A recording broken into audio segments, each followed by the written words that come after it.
So tell me a little bit about you guys. Yeah, so we have a wholesaling operation. Me and Corey, we have another partner in that. We started that probably 2 years ago. We started really going hard about a year ago. And then I know Corey has some rentals and stuff as well.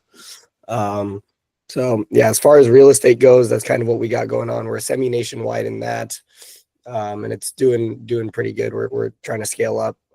But also, me and Corey are trying to, I guess, diversify into some more long-term, less bang your head against the wall for a deal every week.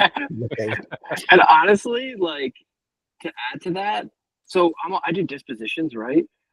And whenever I'm selling these like cheap livable houses, it's always these guys doing land contracts. And I'm like, what's your business model? And they're like, oh, I just get them for $35,000. They're livable. I get a 10% interest and I sellers finance them at 60. And I'm like, okay, this is kind of interesting. And then I caught your podcast with David Trang, and I was like, and then you went into the whole impactfulness part of it. And I was like, dude, finally, something in real estate that actually has an impact and potentially makes a difference. Because I have like a portfolio of rentals in New Jersey, and it's just like, it's a nightmare. It's ridiculous. New Jersey's hard anyway. Yeah, so like the tenants already suck, and then you can't get them out. It's just like, the governments are bad.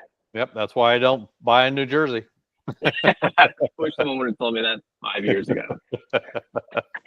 Well, now it's just time to start flipping them, get rid of them, and buy where it's easier to deal with. That's kind of where my mindset's at. But at the same token, so you caught the podcast. So with that, at the same time, if you're doing lease options instead of being a landlord as a renter, it's a totally different ballgame. Because now, you got a renter, you got your lease option guys, you got the people who want to own. And we're dealing in this bracket. So you get a lot better. They're not tenants, they're tenant buyers. And they have skin in the game. Yep. And when they have skin in the game and they are actually responsible for that house and take care of it, they take care of it like their own. Very rarely do I ever have issues. Exactly.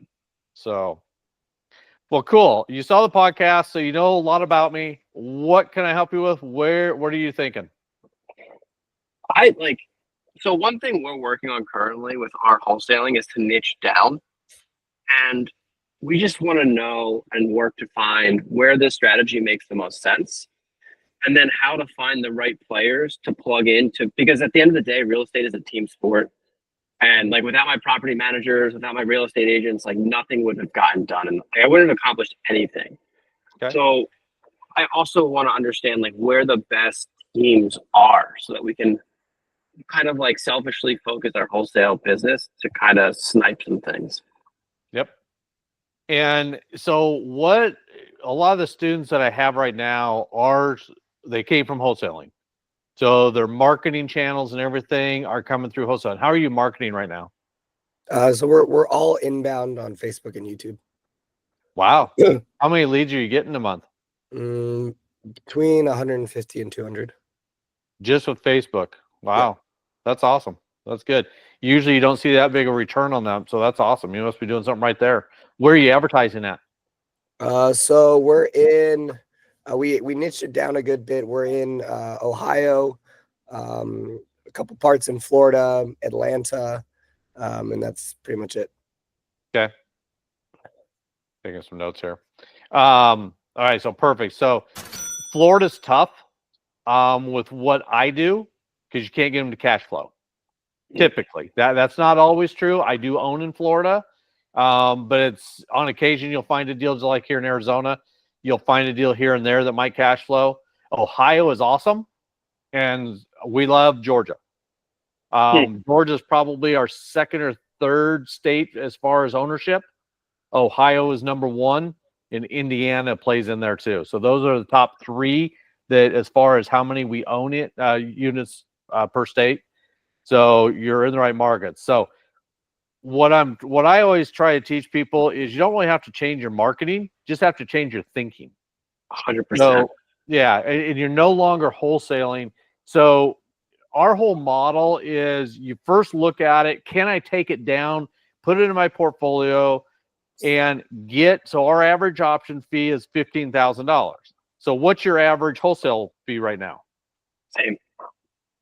Okay. So at that point, you're getting about the same pricing, but now you're also going to get that monthly income coming in. Average portfolio of mine, but between the two portfolios, about $600 per door. So now you got that coming in. And then obviously with what I do, there's 7 paydays in it. So instead of getting paid once on wholesaling, you're getting paid 7 ways with the way I do it. So you're making this. And so when the wholesalers understand that they can get that same type of assignment fee up front that they can on a wholesale deal and still have residual coming in, it's a no-brainer, especially when you don't have to change your marketing. Yeah, dude, it's like the perfect like middle of the road between owning rentals and wholesaling. Because I see both sides of it. Because Lathe doesn't have rentals, but I do, and when we do the wholesaling, I'm just like this. So I sold a deal yesterday that I shouldn't have sold because like we market on Facebook. So on the disposition side, we market a bunch of ways. One of which is Facebook, and I've gotten like 3 messages. So I have a house that a lady bought last year for 65, in perfect condition, and I have the contract at 25. I wholesaled it at like 31 to make a quick like $8,000 pop. And then like 2 days later, I was getting messages like, hey, could you do like $8,000 down on a land contract? And I was like, oh my God, I would have been only out of pocket like $12,000 in this house. Yeah. Plus like, and then I have like the tenant that you're describing. Right. Except for on a land contract. So be careful. When you sell it on a land contract, you're doing seller financing. So Correct. if you're doing seller financing, being in your business, like you're in my business, you have to put them through Dodd-Frank, the SAFE Act. So I picked that up on your podcast, and that was Yeah. one thing that I want to understand how to do. Okay, so let's just talk about that for just a second. And we have some extra time here where I'm not cut off at a half an hour with you guys. So I don't have a call right after, so I'm good. So with Dodd-Frank, do you know what Dodd-Frank is? Don't know what the No actual problem. thing is, but I think I get the concept. Okay, so back in 2008 when the market crashed, it's because the banks over leveraged and they were given 125 or 130% loan to values on properties. So 2 senators or 2 I don't know who they were, came out and said, we have to put a law in effect that they can no longer do that. And you can't lend to somebody that can't afford to be there, is what it comes down to. Got it. So they also wrapped up all the seller finance guys like us in here that now we have to put them through also. Well, we didn't cause the problem. The frickin' banks did. But they still make us do it now too. So, you can do one, the laws change and so forth, but you could do 1 a year as long as you weren't a professional investor. And then it went to 3 a year. I don't even know what it is now. I don't pay attention to that because I put everybody through it. Got it. So like you only had to, so like if you like whatever at the time frame, if you had 10 people, only one of your 10 had to go through, and then 30%, and then now you just do every single one, regardless of how many. Well, you can only do 1 a year and then 3 a year, but if you're a professional investor and that's all you do, you don't even want to do that because you know better. That was for Joe Smo selling their house so they could sell it on seller financing, didn't have to go through Dodd-Frank. But here's the other side of it. If you put it through Dodd-Frank and you sell that property, now you have this note in place. Now you've done what they call papering the note. So now if you ever want to sell a note or sell a partial of that note, and I know I'm getting way up here with you guys. No, I see where you're going. Okay, now you have the paper behind it and you have the qualifications that you did underwrite this person just like a bank would. So now you can sell that note and make more on that note. You could pack them up and sell them to like a big investor. Correct. Yep.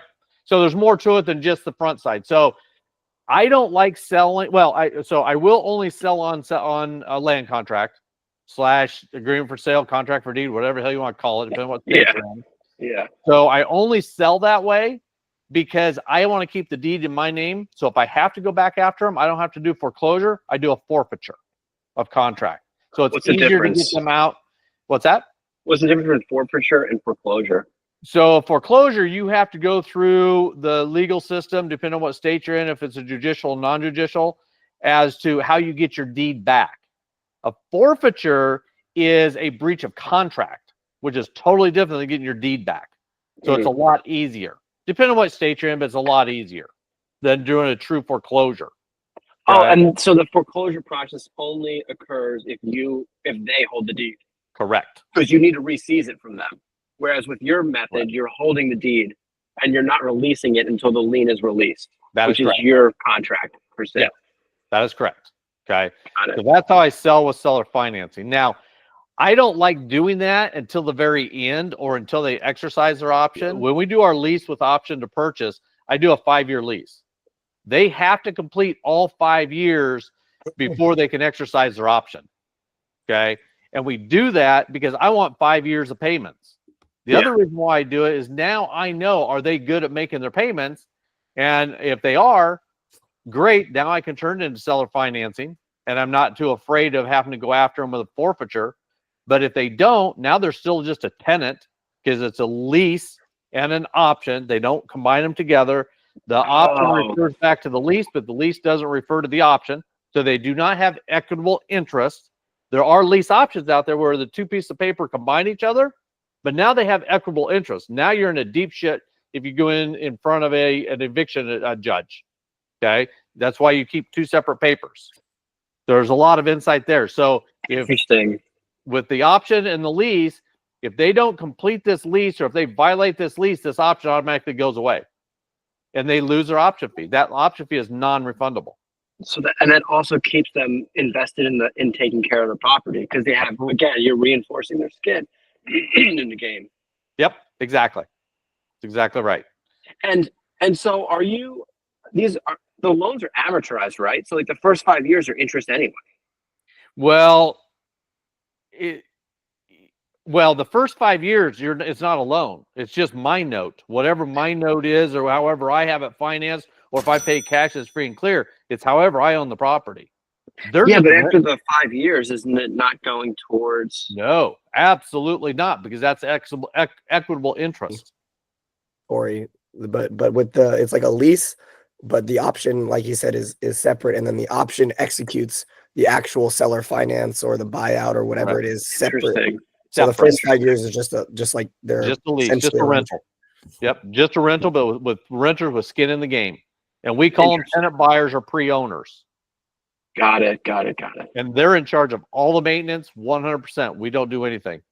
So that's what gets us out of being a landlord. What kind of percentages are you selling the options on, just like a seller finance versus a flat buyout? So I always do seller finance. I don't like doing a flat buyout. And here's what happens. When they exercise their option, they either have to go to a bank and get money or they stay with me. So the way I sell that is I don't have any origination fees. I don't have any discount points. You don't have to come up with more of a down payment, because I will apply your option towards that down payment. It doesn't say that in the paperwork though, because that's equitable interest. Okay. So that's just a handshake, but I do apply it. And so there's no additional fees other than a little bit of closing costs and title insurance that they have to pay for, and any prepaid insurance, prepaid taxes that they'll have to pay for, and it becomes theirs. So why the hell would they go to a bank and pay all these extra fees when I don't charge it? At the same time, I want the monthly cash flow. So I'm only going to be about a half a point to a point above whatever the industry market is right now. So like right now it's 6.5-ish, 6, so I might charge them 7% interest, because I don't want them to go refinance on me. I want that monthly cash flow to keep coming in for another 10 to 30, 40 years, whatever you set up. Yeah. Got it. And I keep really their like payments that. about the same. So their payment really doesn't change much. Maybe insurance or taxes, it might go up a little bit, but I try to keep that, and I just play with that with the term. Got it. So It's so ethical. It's so ethical. yeah. That's what I love about it. It keeps them in the deal. Yeah. How are you finding the tenant buyers typically? Sure. We use a system called Inago, which is a rental system. And Corey, I don't know what you're using to keep track of stuff, but this system is absolutely free. I questioned that when I first signed up for it, and that's been a long time ago, but I can tell you why it's free. But it will do all your background checks, your credit checks, your eviction checks, all the applications I run through that company. It will do all your accounting for you. It has a pay portal, so they pay right in that portal. So I know when they're paying. I don't take it through Cash App or anything like that anymore. So it also does all the marketing for you. So you plug into their marketing and it blasts out to multiple websites for advertising. It will also do Zillow. I don't like the way it does Zillow, so we do Zillow on our own. And then we also use Facebook to find them. And usually in the course, it teaches how to do pre-marketing. So usually what happens is when my acquisitions get a property under contract, the first thing we're going to do is pre-market it to see if it's in an area we really want to be. I have certain criteria that I look for, but then at that point, we pre-market it. If it's a good property, then we go ahead and do inspections. If the inspection comes back correctly, we'll go ahead and close on it. But a lot of times, because of that pre-marketing, we already have the option fee in our hip pocket before we ever close on the deal, and the new tenant buyer's just waiting to move in as soon as we close. So we have no downtime.